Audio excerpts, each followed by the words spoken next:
Olá, meus amigos queridos do Brasil e de outros países de fala portuguesa. É muito bom estar com vocês. Tive que cancelar todas minhas viagens porque semana passada eu deveria estar em Cazaquistão, não consegui viajar. Esta semana deveria estar na República Dominicana, também cancelei. Próxima semana em Panamá, não irei. Quer dizer, o mundo está parado. Estamos vivendo tempos de crises. Não é imaginação. É uma realidade e precisamos levar a sério esta questão.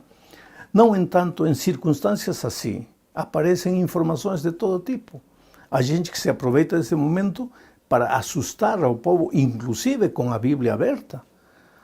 Uma menina de 14 anos, se imaginam, 14 anos de idade, uma criança praticamente, me escreve esta carta desesperada. Ela acha que o mundo está acabando, ela quer morrer, ela acha que está perdida, que já não tem mais esperança para ela.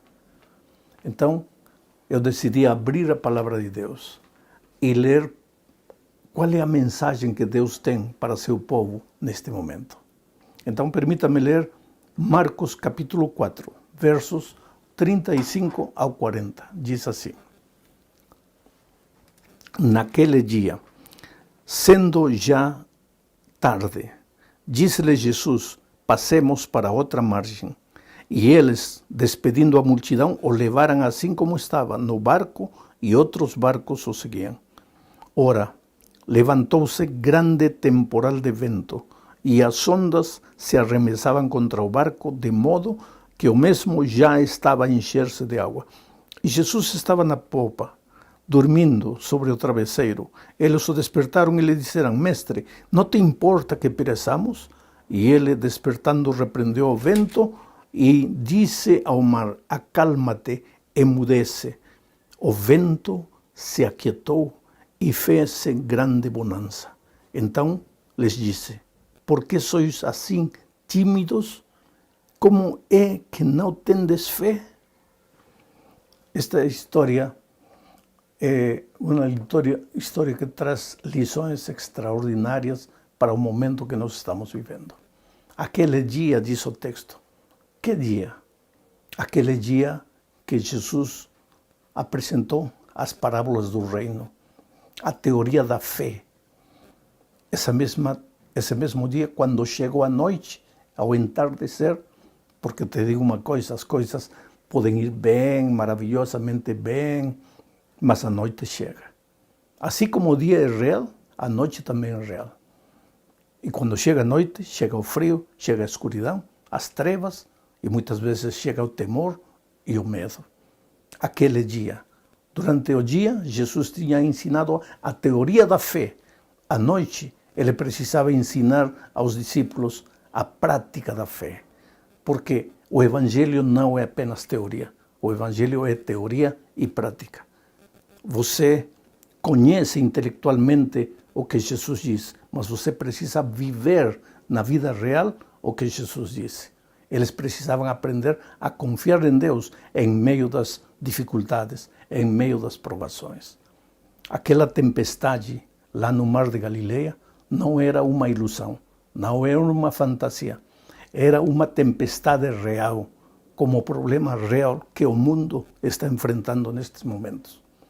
Mas, faço uma pergunta. Jesus sabia que aquele vento estava esperando pelos discípulos? Sabia, claro que sabia. Jesus é Deus. Então, por que levou eles para lá? Volto a repetir. Para que a teoria que ele tinha ensinado durante o dia, agora fosse aprendido pelos discípulos na prática. Ora, a noite estava escura. O texto bíblico diz que as ondas eram tão grandes que a água estava entrando no mar, e estava entrando no barco, e o barco estava já anegado, quase para afundar. Para os discípulos gritarem de medo.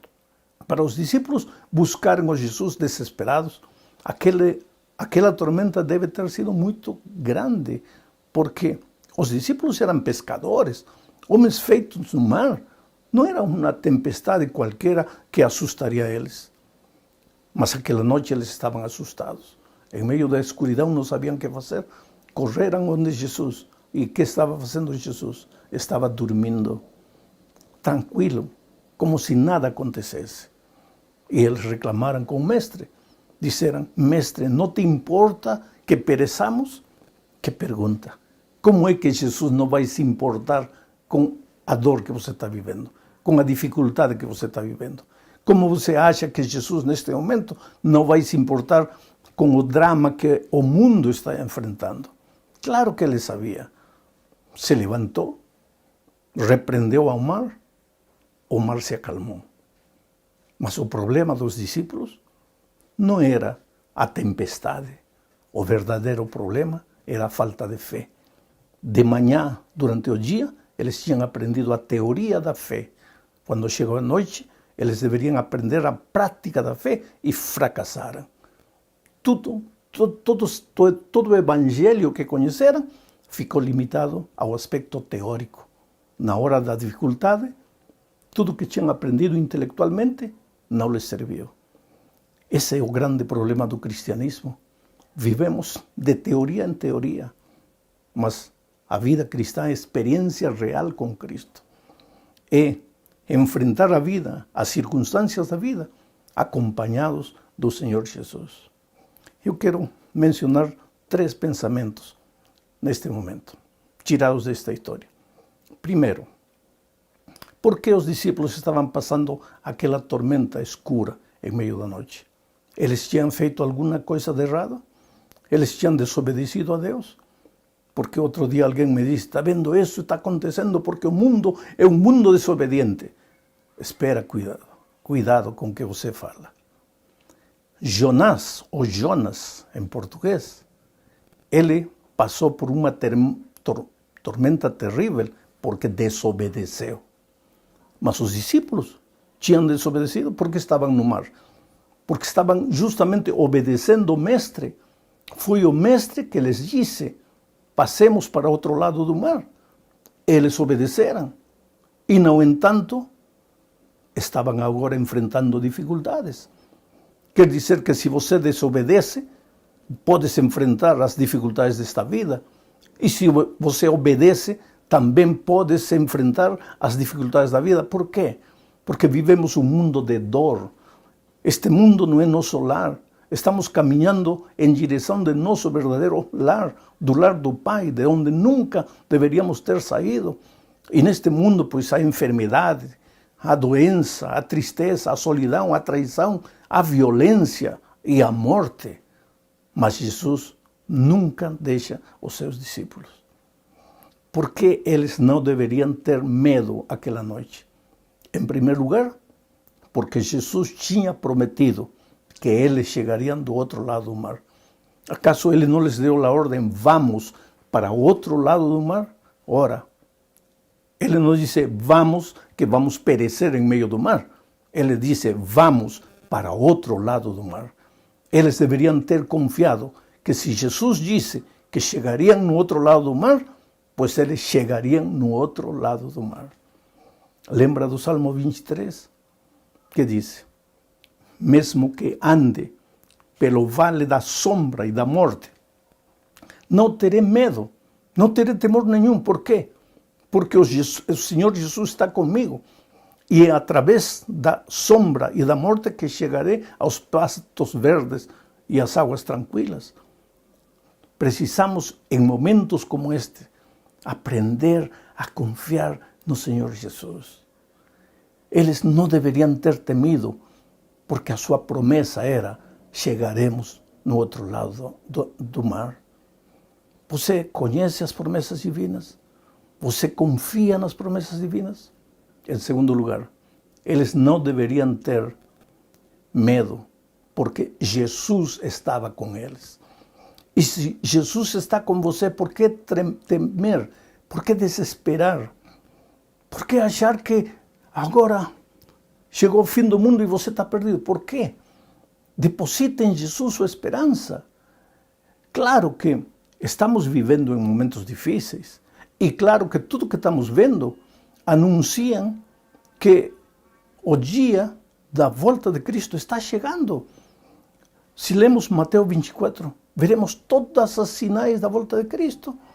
E Jesus disse: quando você perceber todas estas coisas, preparai-vos, porque a promessa está perto, a vinda de Jesus está próxima. Mas por que você tem que se desesperar? Por que tem que entrar em pânico? Porque talvez você não aprendeu a confiar em Deus. Então, este lugar, este momento, as circunstâncias que estamos vivendo, em lugar de levar para você desesperança, medo, terror, pânico, o que tem que levar para você é o desejo de buscar a Jesus, de conhecer melhor ao Senhor Jesus. Em terceiro lugar, por que eles não deveriam ter tido medo aquela noite? Porque Jesus estava dormindo. E Jesus nos disse que Ele veio para nos dar exemplo. Ele estava dormindo em meio da tormenta. Nós também podemos dormir tranquilos, em paz, em meio das dificuldades, em meio do pânico. Não precisa de entrar em desesperação. Agora chegou o momento de você provar que o evangelho que você conhece não é apenas teoria, é realidade e prática. Tem que ter paz no coração, saber que está seguro nos braços do Senhor Jesus. E se alguma coisa precisa ser ajustada em sua vida, pois ajuste as coisas com Deus. Volte os olhos para Deus, confie nele. Eu sempre digo, você é a coisa mais linda que Deus tem neste mundo. Neste momento, acaso, Deus se esqueceu de você? Olha a pergunta que os discípulos fizeram ao Senhor quando foram e acordaram ele, que estava dormindo. Senhor, não te importa que pereçamos? Como é que a Jesus não vai lhe importar a tua situação, se Ele te ama? Ele te conhece, Ele sabe quem é você. Por favor, querido, nestes momentos, enfrenta tudo que venha, pero enfrenta com fé, com a segurança de que teu coração, de que tua vida está nas mãos de Jesus. Eu vou te contar uma experiência minha, personal, que aconteceu há muitos anos atrás. Eu era um jovem pastor. Minha esposa estava esperando o nosso primeiro filho. Eu me estava afundando no mar. Eu já tinha tragado água, já estava me afundando. Eu vi a morte de perto, mas quando olhei para a praia, lá estava minha esposa, com meu primeiro filho na barriga. Então clamei a Deus, Senhor, eu preciso ver meu filho, eu não posso morrer. Eu não posso deixar essa mulher com um filho sem pai. Por favor, Senhor, me salva. E não sei o que aconteceu, eu afundei. Mas quando acordei, eu já estava na praia. A equipe de resgate tinha chegado. Joguei muita água dos que tinham tragado, mas aqui estou eu. Ao longo da minha vida, tenho sentido a mão poderosa de Deus. Trabalhei 3 anos na Amazônia. Muitas vezes, à mercê das feras, dos insectos, da escuridão, perdido. E, no entanto, aprendi a desenvolver a confiança em Deus. Saber que nunca estou sozinho, que as coisas podem parecer escuras, que desde o ponto de vista humano tudo pode parecer perdido, mas quando tudo parece perdido, Deus sempre está presente. Esta tormenta que o mundo enfrenta vai passar. Vai passar. Agora não pense que porque vai passar, não é uma mensagem que Deus nos dá. A mensagem é, filho, acorda, desperta, acerta a tua vida comigo. Aprende a viver a teoria do Evangelho. Aprende a confiar em mim, em meio da escuridão, em meio da enfermidade. Que Deus te abençoe ricamente. Eu quero fazer uma oração por você. Oh Pai querido, em muitos países as pessoas estão ouvindo esta mensagem. A palavra está chegando ao coração delas. Eu te suplico que em meio da turbulência que o mundo vive, a esperança brilhe no coração de cada filho teu. Talvez esta seja uma oportunidade para repensar a nossa própria história.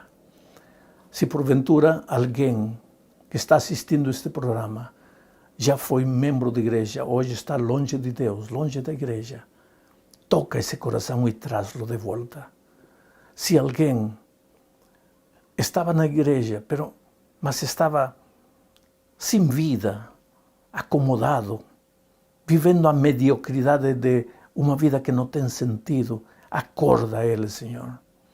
E se alguém estava bem, pois que ele renove sua comunhão contigo. Mas, Senhor, ajuda-nos a passar a tormenta que se avizinha, segurados de tua mão, confiando em teu poder, confiando em tua graça maravilhosa. Estende tua mão para aquelas pessoas que estão enfermas. Alivia a dor dos que estão sofrendo. Leva paz no coração dos aflitos. Em nome de Jesus. Amém. Que Deus te abençoe, querido. Dentro de 2 dias, ou na próxima reunião, nós estaremos lendo algumas perguntas que os ouvintes estão fazendo, estaremos respondendo algumas perguntas e lendo alguns comentários. Que Deus abençoe você ricamente. Lembre-se, você é precioso para Jesus. Você nunca está sozinho. Jesus está com você.